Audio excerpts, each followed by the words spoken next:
Let's go! And now, pitching for the Tigers, Joaquin Benoit. We want a pitcher, not a belly itcher.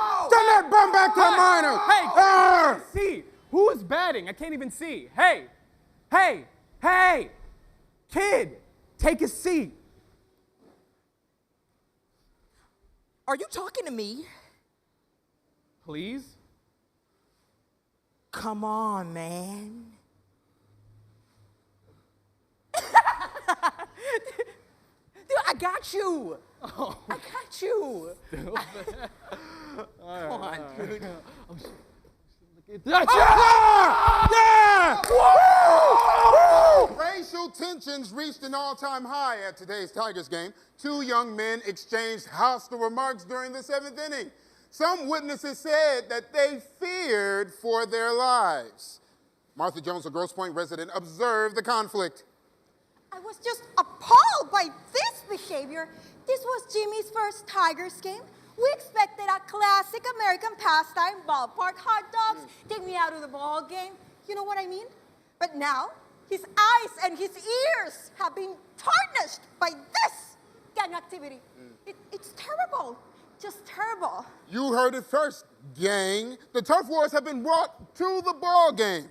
We've assembled a panel of experts to discuss this growing concern. Mr. Lloyd Siegelman is a specialist on urban warfare, and Dr. Brenda Fredericks is the authority on Midwestern gang culture. They both join us off-site from New York and Chicago. Thank you so much for being here with us today.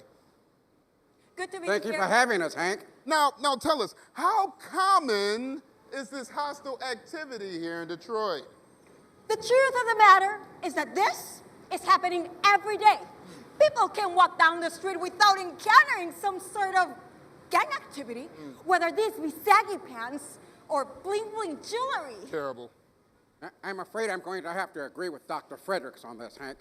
In my vast research, I found that if you place 2,000 people in the same place, well, you're going to have negative interaction.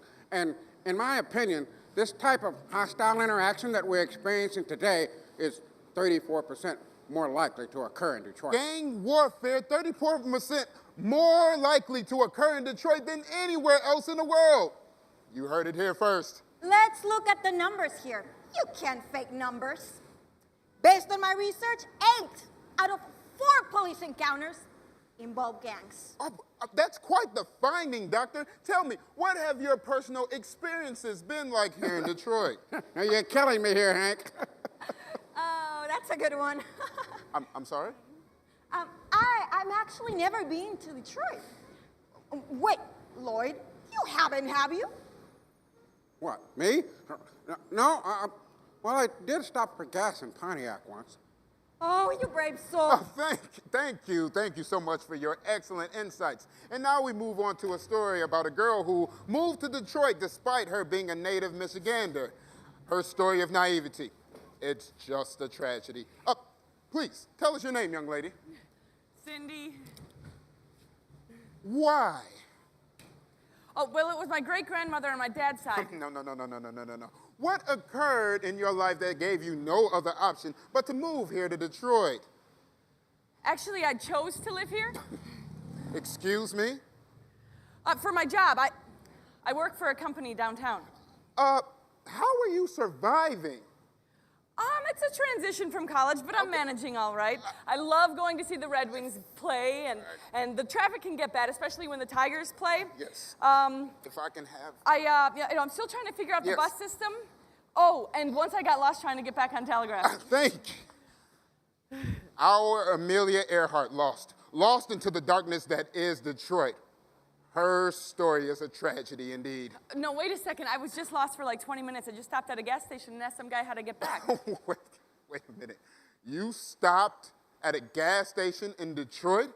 Are you on drugs? Is that where your drug dealer does his business? What? No. There you have it, folks. College grads addicted after falling into the clutches of the Detroit drug cartel. Wait a second. And that's all the time we have for today, folks. Racial violence, gangs, and drugs. Just another day in Detroit. And remember, folks, you heard it here first.